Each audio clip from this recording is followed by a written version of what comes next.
কিরে তুই রোজা রাখস নাই?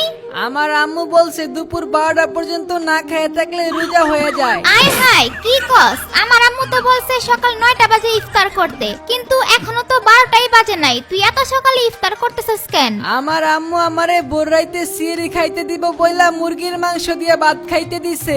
যদি সিয়ারি খাইতে দিত তাইলে আমিও রোজা রাখতাম। আরে বলো, দুইটাই তো সেহেরি। আয় হায় সত্যি নাকি? কিন্তু ইফতারি তো আলাদা, তাইলে ভাত সিয়ারি হয় কেমনে?